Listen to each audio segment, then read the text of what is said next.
보겠습니다. 요한복음 7장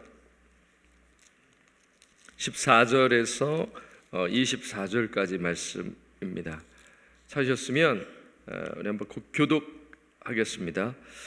이미 명절의 중간이 되어 예수께서 성전에 올라가사 가르치시니 놀랍게 여겨 이르되 이 사람은 배우지 아니하였거늘 어떻게 그를 아느냐 하니, 예수께서 대답하여 이르시되 내 교훈은 내 것이 아니요 나를 보내신 이의 것이니라. 하나님의 뜻을 행하려 하면 이 교훈이 하나님께로부터 왔는지 내가 스스로 말함인지 알리라. 스스로 말하는 자는 자기 영광만 구하되 보내신 이의 영광을 구하는 자는 참되니 그 속에 불의가 없느니라. 너희 중에 율법을 지키는 자가 없도다. 너희가 어찌하여 나를 죽이려 하느냐. 무리가 대답하되 당신은 귀신이 들렸도다. 누가 당신을 죽이려 하나이까? 내가 한 가지 일을 행하매 너희가 다 이로 말미암아 이상히 여기는도다. 모세가 너에게 할례를 행했으니 그러나 할례는 모세에게서 난 것이 아니요 조상들에게서 난 것이라. 그러므로 너희가 안식일에도 사람에게 할례를 행하느니라. 율법을 범하지 아니하려고 사람이 안식일에도 할례를 받는 일이 있거든 내가 안식일에 사람의 전시를 건전하게 한 것으로 너희가 내게 노여워하느냐. 함께 읽겠습니다. 외모로 판단하지 말고 공의롭게 판단하라 하시니라. 아멘. 계속해서 요한복음 말씀을 묵상하고 있습니다. 오늘 본문은 어제 본문과 이어지는데요. 어제 본문에서는 그 형제들의 불신앙이 소개되었어요. 예수님의 형제들이 예수님을 믿지 않았죠. 예수님의 그 말씀을 거부했습니다. 오늘 본문에서도 종교 지도자들을 포함한 그 유대인들이 예수를 믿지 않았고 거부하는 내용이 소개됩니다. 더 나아가 그들은 그 예수님의 그 권위 있는 가르침을 경멸했어요. 15절 말씀을 우리 함께 읽어보겠습니다. 시작. 유대인들이 놀랍게 여겨 이르되 이 사람은 배우지 아니하였거늘 어떻게 그를 아느냐 하니. 여러분 15절 말씀을 보시면 유대인들이 예수님의 가르침을 듣고 놀랍게 여기며 말합니다. 이 사람은 배우지 아니하였거늘 어떻게 그를 아느냐. 여러분 어떠한 뉘앙스가 있나요? 긍정적인 것인가요? 아니면 부정적인가요? 후자입니다. 여기서 이 사람이라는 표현은 경멸하는 표현이에요. 뭐 이런 표현이 있잖아요. 이 작자 이렇게 표현하지 않습니까? 그러니까 이름조차 부르지 않으면서 되게 좀 무시하고 경멸하는 표현인 것이에요. 그리고 유대인은 예수님을 어떻게 이제 말하냐면 배우지 아니하였다. 이 말은 랍비의 수하에서 교육을 받지 못했다라는 것이죠. 사실 그렇죠. 예수님은 공식적인 랍비 교육을 받지 못했습니다. 사실 받을 필요가 없죠. 예수님은 하나님이시기 때문에요. 근데 유대인의 입장에서 보면 그래서 이 유대인들은 예수님의 가르침이 좀 놀랍고 참 이게 어디서 나왔지? 라고 이렇게 반응은 보였지만 그의 가르침이 그냥 개인적인 의견이고 별 가치가 없다라고 생각한 것이죠. 더 나아가 그의 말을 따를 필요가 없다고 말하는 것입니다.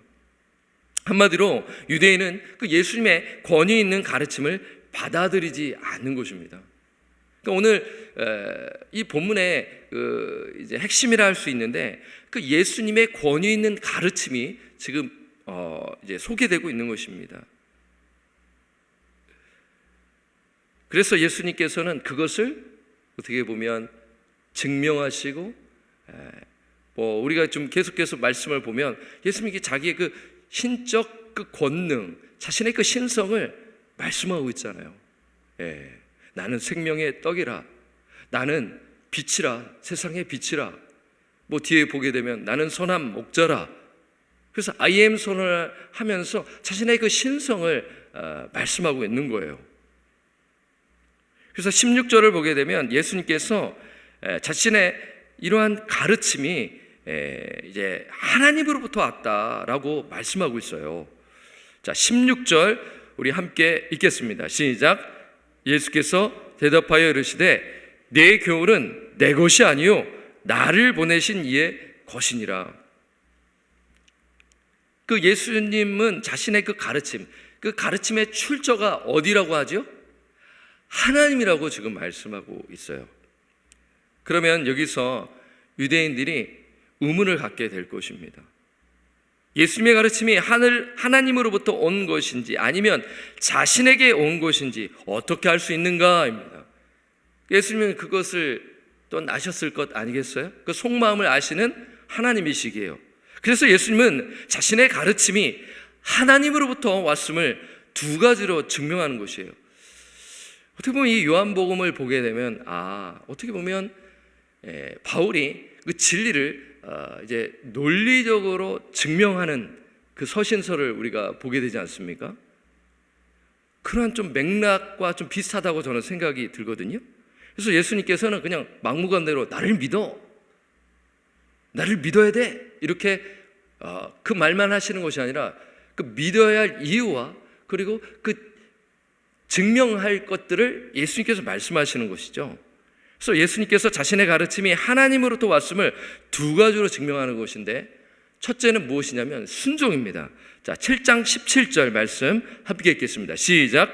사람이 하나님의 뜻을 행하려 하면 이 교훈이 하나님께로부터 왔는지 내가 스스로 말함인지 알리라.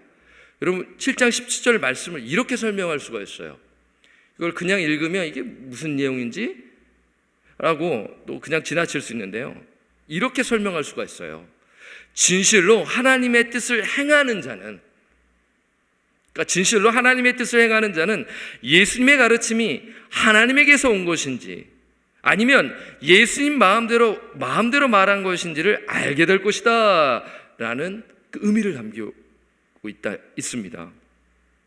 다시 말해 예수님은 하나님에게서 온 교훈을 가르치시고 순종하심으로 말미암아, 그러니까 가르칠 뿐만 아니라 어떻게 하셨어요? 순종하심으로 말미암아 그 자신의 가르침이 하나님으로부터 왔음을 증명하신 거예요. 지금 그 내용을 말씀하고 있는 것입니다.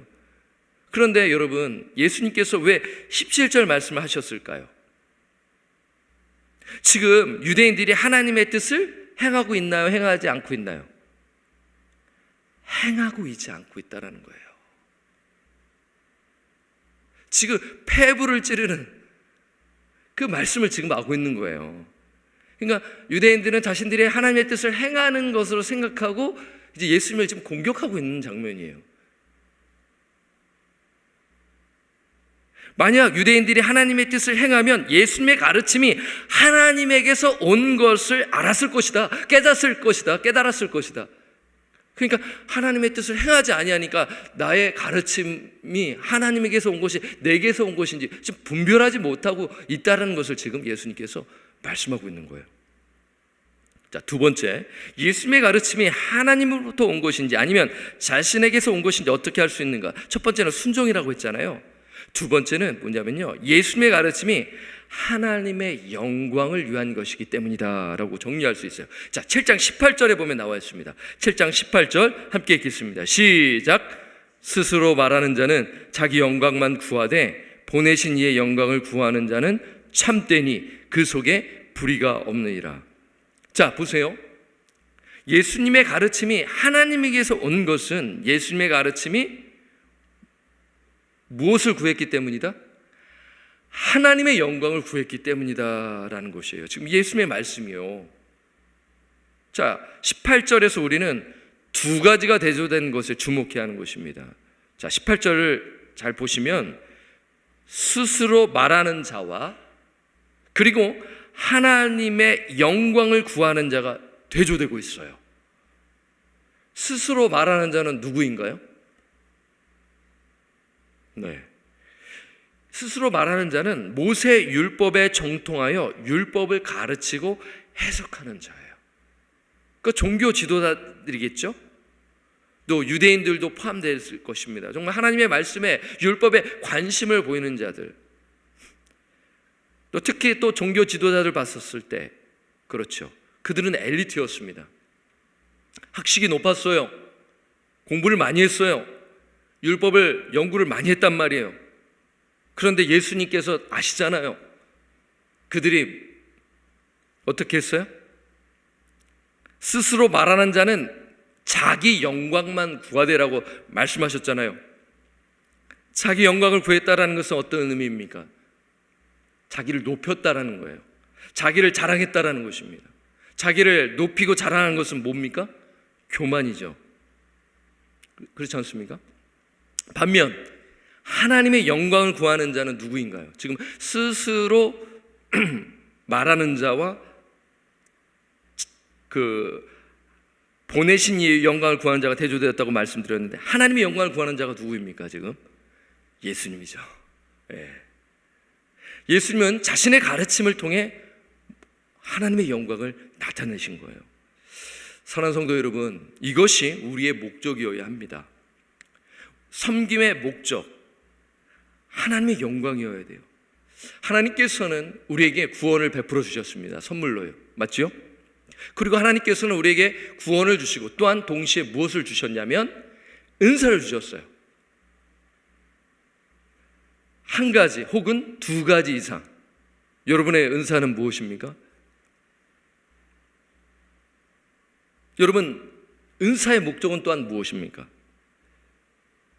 그리스도의 몸을 세우는 것입니다. 에베소서 4장 11절에서 12절 말씀, 그가 어떤 사람은 사도로, 어떤 사람은 선지자로, 어떤 사람은 복음 전하는 자로, 어떤 사람은 목사와 교사로 삼으셨으니 이는 성도를 온전하게 하여 봉사의 일을 하게 하며 그리스도의 몸을 세우려 하심이라.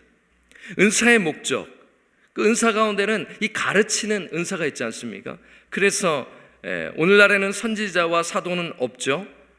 이 에베소서 말씀에 따르면 복음 전하는 자와 그리고 목사와 교사는 오늘날에도 있는 은사인 것입니다. 그러니까 가르치는 자이죠. 이 가르침의 목적이 뭡니까? 오늘 그리스도의 몸을 세우려 함이라 제가 방금 말씀드렸단 말이에요. 가르침의 목적은 영적 성숙이에요. 그리스도의 몸을 세운다라는 것은 영적 성숙입니다. 그러니까 다시 말해, 내가 누군가를 가르쳤어요. 그 가르침의 목적이에요? 목적이 무엇입니까? 그 영혼이 성숙이죠. 영적 성숙. 예수님 닮도록 하는 것입니다. 다르게 표현하면 하나님의 영광을 드러내는 것이에요. 저의 설교의 목적이 무엇입니까? 하나님의 영광을 드러내는 것입니다. 여러분의 성김이 나를 드러내는 것이 아니라 하나님의 영광을 드러내는 것이에요. 그렇습니다. 예수님은요, 하나님의 영광을 위해 말씀을 가르치셨어요. 그리고 가르치셨을 뿐만 아니라 순종하셨어요. 하지만 종교 지도자들은 자신의 영광을 위해 율법을 연구하고 가르쳤죠. 이것을 지금 말씀하고 계시는 거예요. 그래서 예수님은 계속해서 그들의 부패한 모습을 고발하고 계시는 것입니다. 19절을 보면 딱 알 수가 있어요. 19절 함께 읽겠습니다. 시작. 모세가 너에게 율법을 주지 아니하였느냐? 너희 중에 율법을 지키는 자가 없도다. 너희가 어찌하여 나를 죽이려 하느냐? 지금 예수님께서는 이제 확실하게, 어떻게 보면 앞에 표현은 좀 자신의 이제 가르침이 하나님께서 왔다라는 것을 이제 변증하시면서 논증해 나가시면서 이제 유대인들의 그 영적 실상을 고발하고 있는 거예요. 모세가 너에게 율법을 주지 아니하였느냐? 너희 중에 율법을 지키는 자가 뭐라고요?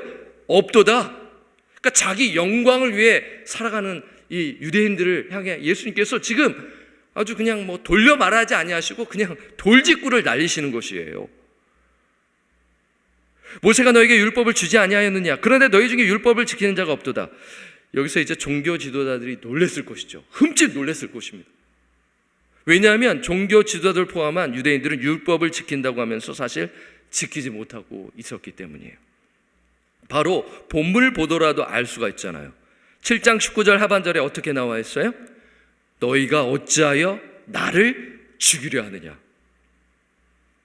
그렇죠? 우리가 5장도 보고 6장도 보게 되면 이제 예수님께서 이 베데스다 그 목가에서 병든 자 38년 된 그 병든 자를 고치셨는데 유대인들이 어떻게 해요? 죽이려 하지 않습니까? 안식일을 범했다고 해서요. 그때부터 살기가 등등하여 예수님을 죽이려 하는 것입니다. 그들은 10계명 중 제6계명 살인하지 말라는 것을 범했어요. 하나님이신 예수님께서 그들의 마음을 아시고 죄된 모습을 아시고 폐부를 찌르는 말씀을 하신 것이에요. 그런데 예수의 말씀을 들은 무리들이 놀라는 거예요. 자, 7장 20절을 보게 되면 알 수가 있는데 함께 읽어볼까요? 시작. 무리가 대답하되 당신은 귀신이 들렸도다. 누가 당신을 죽이려 하다니까. 지금 무리는 좀 어안이 벙벙한 것입니다. 아니, 예수님께서 지금 근거 없이 말하는 자로 판단한 것 아니겠어요? 어떻게 보면 예수님께서 과대망상에 사로잡혀 있다라고 판단을 한 것입니다. 잘못된 판단이죠. 무리들은 그렇게 판단할 수 있겠죠. 예수님을 잘 모르기 때문이에요. 그러나 전지하신 하나님이신 예수님은 인간의 속마음을 꿰뚫어 보고 계시잖아요. 실상 율법을 연구하고 능통한 자이지만 율법을 지키지 못하고 있다는 것을 아시기 때문에 이렇게 자신의 가르침이 하나님께로부터 왔다라는 것을 증명하실 뿐만 아니라 그들의 영적 실상을 말하심으로 말미암아 그들이 회개하고 돌아오기를 원하신 것이죠. 지금 예수님께서 자신의 논지를 계속 이끌어가고 계세요. 어떤 논지입니까? 유대인들이 율법은 잘 알고 있으나 실상은 율법을 지키지 않고 있다라는 것입니다. 7장 21절 함께 읽겠습니다. 시작. 예수께서 대답하여 이르시되 내가 한 가지 일을 행하매 너희가 다 이로 말미암아 이상히 여기는도다. 여기서 한 가지 일은 무엇입니까? 베데스다 목가에서 38년 된 병자를 고치신 사건이죠. 예수님께서 안식일에 병자를 고치셨어요. 예수님은 하나님의 뜻에 어떻게 하셨어요? 순종하셨죠.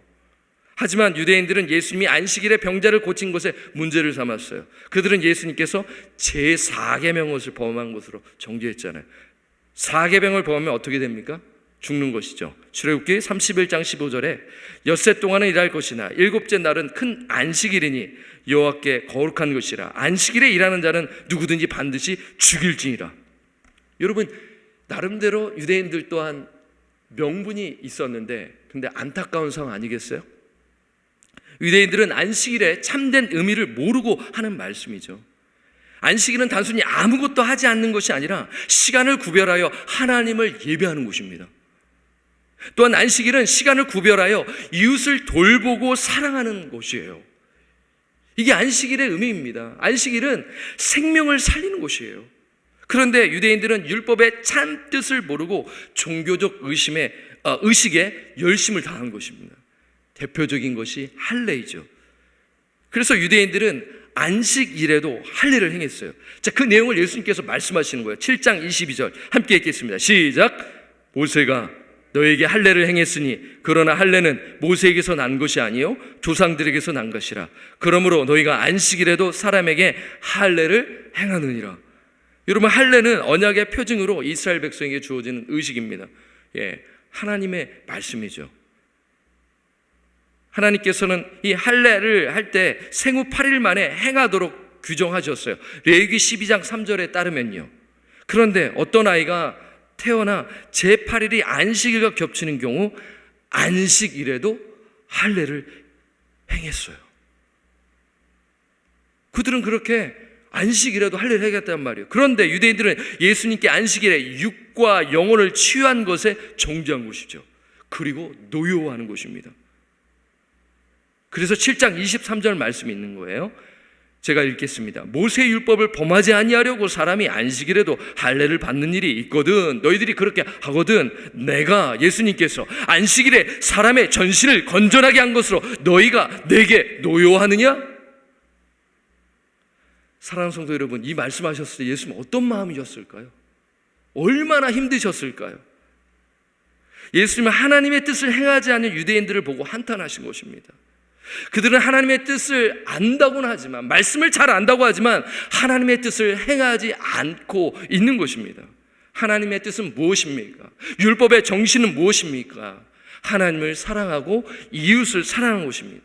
사람을 살리는 곳입니다. 생명을 주는 일인 곳입니다.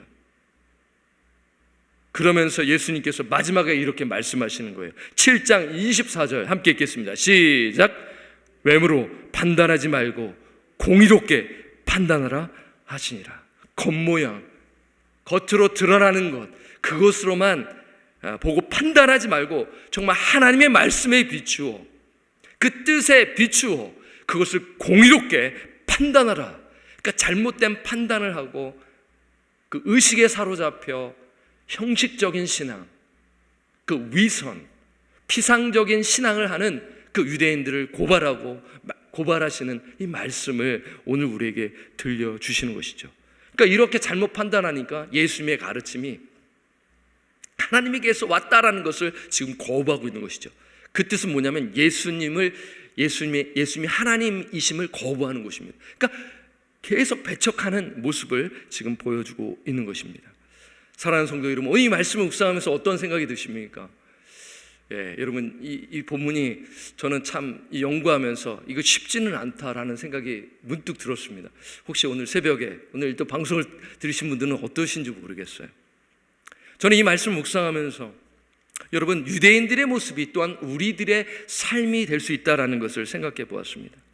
우리 역시 어떻게 보면 신앙생활을 오래 하고 말씀을 연구하고 묵상하면 나름대로 말씀을 좀 잘 알잖아요. 그렇죠? 상당한 또 수준에 또 오르게 됩니다. 그런데 우리가 그 말씀을 아는데 주의 뜻을 행하지 않는다면, 또한 우리의 섬김이 나를 위한 것이 된다면 유대인처럼 살게 될 수 있다는 것이에요. 나의 섬김이 나를 위한, 물론 그렇게 이야기는 하진 않겠죠. 그러나 가만히 보니까 나를 드러내고 이러한 부분에서 만약에 된다면 하나님께서 기뻐할 수 없는 상황으로 이르게 되고 하나님의 영광을 가리우게 된다는 것을 생각할 수 있어야 하는 것이죠. 그러면 우리 역시 우리 신앙이 유대인처럼 형식적인 신앙생활, 피상적인 신앙생활을 하게 되는 것입니다. 따라서 우리는 오늘 이 말씀, 하나님의 뜻에 순종함으로 말미암아 그 순종 역시 또한 하나님의 영광을 위해 순종해야 한다는 것입니다. 나의 섬김을 통해 영혼을 살리는 것입니다. 나의 섬김의 목적이 하나님의 영광이 되어야 한다는 것입니다. 그렇게 할 때 우리 지구촌 교회, 그 그리스도의 몸을 세우게 된다는 것입니다. 그리고 우리의 섬김을 통하여 잃어버린 영혼들이 우리가 나누는 진리의 말씀에 귀를 기울게 되는 것이죠. 그래서 저는 되게 단순하죠. 하나님의 그 뜻을 우리가 순종하고 그리고 하나님의 영광을 위해 살아가야 한다는 것을 선포합니다. 이러한 말씀대로 사시는 저와 우리 권속들 되시기를 주님의 부탁드리고 간절히 축원합니다. 아멘. 기도하겠습니다. 하나님, 이 시간 요한복음 말씀을 통하여 우리 자신을 뒤돌아보게 됩니다. 예수님께서는 하나님의 뜻을 행하러 이 땅에 오셨고 그리고 그 뜻을 묵묵히 순종하시면서 하나님의 뜻을 이루셨습니다. 그러나 유대인들은 그것을 분별하지 못하고 예수님을 정죄했습니다. 예수님께서 병자를 안식일에 고쳤는데 그것을 문자구도로 생각하여 예수님의 그 하나님의 뜻을 온전히 헤아리지 못하고 자기 의를 드러내고 자기 영광을 구한 모습을 오늘 말씀을 통해 보게 됩니다. 그러면서 동시에 우리의 삶은 어떠한지 말씀을 선포하며 저와 우리 성도님들에게 선포하며 나아갑니다. 우리가 정말 이 말씀을 매일 묵상하면서 혹시 지식적으로만 알고 끝나는 것이 아닌지 뒤돌아보게 하시고 하나님의 말씀을 또 연구하고 묵상할 때 우리의 마음이 뜨거워지고 또 성령의 감동이 있다면 정말 사람들을 섬기고 긍휼히 여기며 예수님처럼 정말 사람 살리는 그 사명을 감당해 나가도록 도와주옵소서. 그리고 우리의 섬김의 목적이 나를 드러나는 것이 아니라 하나님의 영광을 드러나는 그런 삶을 살아가도록 성령님 도우시고 인도하여 주옵소서. 이 새벽에 저희가 또 기도합니다. 하나님 기뻐하시는 기도를 드리게 하옵시고 우리의 기도를 통하여 주의 영광이 드러나는 놀라운 은혜의 역사가 이루어지도록 주님 인도하여 주옵소서. 감사와 찬양을 드리옵고 우리를 구원하여 주신 우리 구주 예수 그리스도의 이름으로 축복하며 기도드립니다. 아멘. 하늘에 계신 우리 아버지요, 이름이 거룩히 여김을 받으시오며 나라가 임하시오며 뜻이 하늘에서 이루어진 것 같이 땅에서도 이루어지이다. 오늘 우리에게 일용할 양식을 주옵시고 우리가 우리에게 죄 지은 자를 사하여 준 것 같이 우리 죄를 사하여 주옵시고 우리를 시험에 들게 하지 마옵시며 다만 악에서 구하시옵소서. 나라와 권세와 영광이 아버지께 영원히 있어나이다. 아멘. 여러분 또 기도의 자리로 나아가시도록 하겠습니다.